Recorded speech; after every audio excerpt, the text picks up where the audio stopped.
안녕하세요. 김성길 목사와 함께하는 예수님 이야기 제1단원, 이 시간은 95회가 되겠습니다. 지금 우리는 십자가에 대한 올바른 이해 6장을 살펴보고 있습니다. 십자가 속에 들어있는 인간의 가치에 대해서 우리가 지금 살펴보고 있죠. 자, 이 세상은 우리 인간의 가치가 무엇으로 기준을 삼는다고 그랬죠? 바로 물질주의 그리고 약육강식입니다. 이 물질주의와 약육강식은 인본주의의 대표적인 것이죠. 그리고 이것의 시작은 바로 창세기 4장에서 가인이 하나님을 떠나면서부터 출발한 그런 인간의 가치 기준입니다. 그래서 여기에 기준을 해서 놓고 보면 우리가 아주 형편없는 존재가 되기가 쉽죠. 돈에 의해서 평가되고 힘에 의해서 평가되기 때문에 그런 것이죠. 그래서 우리는 인간이 만들어 놓은 인간의 기준에 의해서 우리를 평가하는 그런 거 하지 말고 바로 하나님의 말씀, 창조주의 말씀에 근거해서 그 말씀을 기준으로 해서 나를 평가하고 다른 사람들을 평가할 수 있는 이런 평가의 기준을 가지고 우리가 살아야 합니다. 그래야 내가 천하보다 존귀한 자가 되는 것이죠. 자, 그래서 성경은 하나님의 말씀은 그러면 우리 인간이 존귀한 이유가 뭐냐? 그것을 세 가지로 설명을 하고 있어요. 첫째는 존재의 배경. 여기에 있는 요 말씀은 가능하면 꼭 외우시든지 항상 익숙하게 기억해 두시라는 거예요. 이게 우리의 그 책으로 말하면 세상 그 자동차나 어떤 물건으로 말하면 인증표예요. 이게 인증표. 그러니까 존재의 배경은 시편 139편 13절로 18절, 에베소서 1장 4절로 11절. 요게 우리가 세상에 존재하게 된 배경이 뭐냐? 왜 인간이 존재한 거냐? 하나님이 특별히 우리를 선택해서 사랑하시고 기뻐하시고 필요하셔서 우리를 보냈기 때문에 우리는 아무렇게나 존재하는 게 아니기 때문에 인간은 존귀한 거다. 여기에 있는 거예요. 두 번째는 창조의 과정을 살펴봤어요. 구조란 말이에요. 구조. 단지 흙덩어리로 만들어졌으면 동물이나 나나 뭐 다를 게 아무것도 없죠. 그런데 우리에게는 하나님의 형상이 들어있단 말이에요. 마치 흙으로 된 집에 다이아몬드가 들어있는 것과 같은 거예요. 그래서 인간이 존귀한 것은 흙으로 된 육체 때문에 존귀한 게 아니고 바로 하나님을 닮은 영혼, 하나님의 형상인 영혼을 가지고 있기 때문에 인간은 존귀한 거다. 그래서 하나님의 형상인 영혼이 바로 나예요. 나의 실체. 이 안에는 이것은 하나님과 같은 영적 존재라는 것이고 또 하나는 이 영혼 속에는 하나님을 닮은 성품, 특성들이 들어있는데 이게 세상을 다스리는 능력이란 말이죠. 그래서 우리 KDM에서는 이것을 5가지로 우리 안에 들어있는 영혼 속에 있는 하나님의 성품 5가지를 공부를 합니다. 그 안에서 세상을 다스리게 되는 것이죠. 자, 그 다음에 이제 이 시간에는 여기에 관계된 성경 구절은 창세기 2장 7절, 요건 흙으로 되었다. 1장 27절은 하나님의 형상으로 만들어졌다. 하나님의 형상으로 만들어졌다는 말의 의미는 2가지라고 그랬어요. 하나는 나도 하나님처럼 영적 존재다. 또 하나는 내 속에는, 내 영혼 속에는 하나님을 닮은 하나님의 성품들이 있다. 이게 바로 세상을 다스리는 능력이다. 그래서 창세기 1장 27절에서는 하나님의 형상대로 만들어졌다는 것을 설명하시고 그 다음에 28절에는 다스리라고 하신 거예요. 그럼 뭘 가지고 다스리느냐? 하나님의 성품이 세상을 다스리는 능력이라는 거예요. 그래서 우리 아이들에게 진짜 천재적 교육은 내 안에 들어있는 그 아이 속에 들어있는 하나님의 성품을 바르게 교육하는 것이 최고의 천재를 만드는 교육이라는 것을 우리는 꼭 기억을 해야 합니다. 네. 자, 이 시간에는 이제 세 번째예요. 인간이 존귀한 이유. 자, 존재의 궁극적 목적에 있습니다. 여기에 관계된 말씀은 에베소서 1장 3절로 6절, 계시록 7장 9절, 계시록 21장 22장이 바로 여기에 관계된 중요한 말씀들이에요. 자, 그러면은 이 시간에도 우리 에베소서 1장 3절로 6절을 우리 한번 살펴보겠습니다. 자, 사도 바울은 천국을 갔다 온 사람이라고 그랬죠. 가서 보고 인간은 어떻게 존재하게 됐고 왜 존재하게 됐으며 어디로 가는 것이고 궁극적으로는 어떻게 되는가 이런 것들을 다 본 거죠. 그래서 이것을 이제 중심으로 논문처럼 써놓은 책이 에베소서다 하는 말씀을 드렸습니다. 자, 에베소서 1장 3절로 6절 아주 기가 막힌 말씀이에요. 이 1장 3절로 6절은 에베소서 전체를 아주 요약해놓은 말씀이고 성경 66권을 요약해놓은 말씀이에요. 이게. 자, 한번 보겠습니다. 찬송하리로다. 하나님 곧 우리 주 예수 그리스도의 아버지께서 그리스도 안에서 하늘에 속한 모든 신령한 복을 우리에게 주시되 찬송하자. 사실 지금 바울이 이 글을 쓸 때의 상황을 보면은 사실 로마에 가가지고 가택연금된 상태에서 죄의 수로서 재판받기 위해서 기다리고 있는 사람으로서 지금 임시 감옥과 같은 그런 곳에 갇혀 있는 거죠. 가택연금 못 나가게. 다만 사람들이 들어오는 것을 막지 않고 만날 수 있도록만 해주고 군인이 딱 지키고 있는 거죠. 이런 답답한 상황 속에서 글을 씁니다. 그런데 앞에 서두에다가 찬송하리로다. 찬송할 이유가 뭡니까? 여기 보면은 이렇게 써놨어요. 찬송하리로다. 하나님 곧 우리 주 예수 그리스도의 아버지께서 그리스도 안에서 하늘에 속한 모든 신령한 복을 우리에게 주시되. 뭐 때문에 찬송하자고 그랬어요? 이 세상의 편안함, 세상의 좋은 것들 때문이가 아니라 하늘의 복을 주셨다. 이 하늘의 복 때문에 찬송하자 이렇게 이야기하는 거예요. 그러면 하늘에 속한 신령한 복이라는 게 무엇일까요? 그 내용을 4절, 5절, 6절에서 쭉 설명을 합니다. 자, 4절 창세 전에 그리스도 안에서 우리를 택하사 우리로 사랑 안에서. 자, 여기까지가 시편 139편 13절로 18절하고 같은 내용이에요.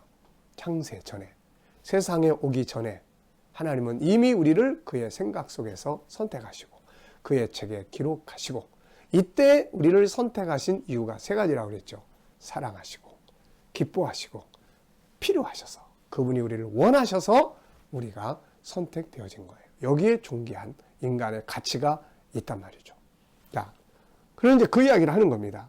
근데 이제 목적이 뭐냐는 거예요. 그렇다면은 다윗은 창세전에 하나님께서 우리를 어머니 태안에 있기 전에 선택하셔서 그의 책 기록했다라는 것까지 이야기를 했고, 바울은 한 단계 더 넘어가서 그러면 우리를 창세전에 그렇게 선택하셔서 이 땅에 있게 하신 이유가 뭐냐는 거예요.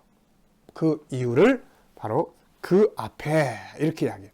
그 앞에 거룩하고 흠이 없게 하시려고. 결국은 하나님 앞에 흠이 없고 거룩한 자로 우리를 세우시기 위해서 우리를 창세전에 이렇게 선택하셨다는 거예요. 자, 그분 앞에, 하나님 앞에 거룩하고 흠이 없는 모습으로 서게 된다라는 말씀을 생각하면 떠오르는 말씀이 있지 않습니까? 바로 요한계시록 7장 9절 이하죠. 요한계시록 7장 9절 이하에서는 뭔 이야기를 합니까? 자, 요한계시록 7장 9절에 내가 보니 각 나라와 족속과 백성과 방언에서 수를 헤아릴 수 없는 큰 무리가 나와 하나님과 어린 양의 보좌 앞에 서서, 보좌 앞에 다 서서. 자, 바울은 우리 인간이 세상에 존재하는 이 목적이 바로 세상에서 살다가 끝나버리는 게 아니라 바로 하나님의 보좌 앞에 다 모이기 위함이라는 것을 이야기하고 있는 거예요. 자, 그러면은 그 보좌 앞에 다 모여서 뭐 합니까? 이 사람들이 흰 옷 입고 구원의 노래를 부르고 하나님이 예비하신 기업을 누고 주님과 함께 생명수 강가를 거닐며 다시는 목마르지 아니하고 해나 뜨거운 기운에 상하지 아니하고 영원한 영생의 복을 얻기 위해서라고 말씀하고 있는 거예요. 우리가 영생하게 될 그 다시는 목마르지 않고 하나님 보좌 앞에서 새 노래를 부르고 영생하게 될 그곳에 대해서 자세하게 설명한 것이 계시록 21장 22장이란 말이에요. 그러니까 바울은 이런 이야기예요. 자, 우리가 세상에 왔단 말이에요. 여기에. 근데 우리가 세상에 오게 된 이유는 뭐냐? 여기에 있다. 창세전에 그리스도 안에서 우리를 선택하셨다. 그래서 우리가 세상에 왔다. 그럼 세상에 온 목적은 뭐냐? 여기 살다 끝나는 게 아니라 하나님의 보좌 앞에 다 모이기 위해서다. 여기 모여서 새 노래를 부르고 하나님이 예비하신 기업을 얻고 영원히 영광을 얻기 위해서다. 이렇게 이야기를 하고 있는 거예요. 이게 우리의 모습이란 말이죠. 그래서 그 뒤에 내용을 보죠. 거룩하고 흠이 없게 하시려고 그 기쁘신 뜻대로 우리를 예정하사 예수 그리스도로 말미암아 아들로 세우셨으니. 자, 하나님 앞에 우리를 세울 때 천사들은 종으로 세우겠죠. 종, 하인들. 우리는 하인이나 종이 아니라 하나님의 아들들로 세우는 거예요. 그래서 천사들이 우리를 섬기게 되는 것이 바로 천국의 모습이에요. 자, 그 다음에 6절, 이는 그가 사랑하시는 자 안에서 우리에게 거저 주시는 바. 하나님이 우리에게 뭔가를 거저 주시기 위해서 여기서는 은혜의 영광을 찬송하게 하려는 것이다. 하나님이 우리를 위해서 예비하신 거저 주시는 영광의 은혜가 있단 말이에요. 은혜는 공짜로 준다는 말이잖아요. 그래서 은혜로 주시는 영광의 기업, 이게 뭐예요? 예비된 나라, 예비된 영원한 삶, 예비된 우리들의 몸, 예비된 우리의 기업, 우리가 누리게 될 영광, 이런 것들이잖아요. 그래서 인간이 존귀한 이유는 이것 때문에 존귀한 거예요. 이것 때문에. 세상에 태어나서 살다가 그냥 죽어서 끝나버린다면 인간의 존귀함은 없는 거죠.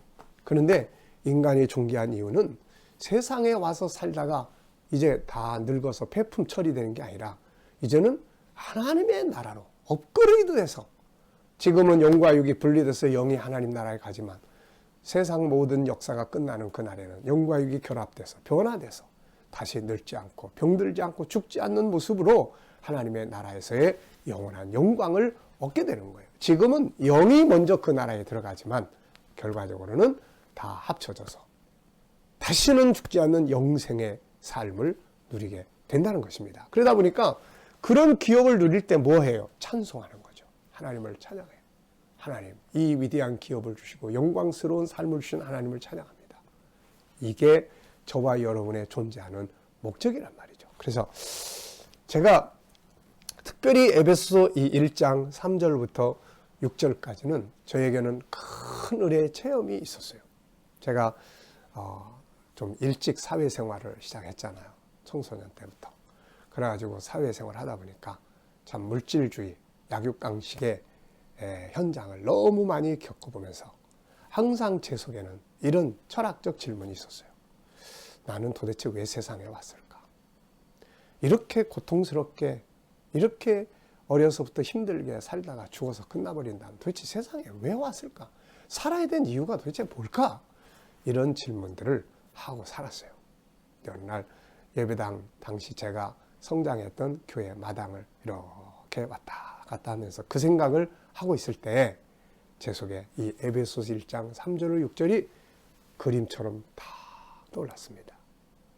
하나씩 하나씩 찬송하리로다. 이 말씀이 도장 찍히듯이 콱콱콱콱 이렇게 되면서 결국 하늘의 보좌 앞에서 다 모여 그 영광을 누리기 위해서 내가 이 세상에 왔구나 하는 생각을 깨닫게 되었습니다.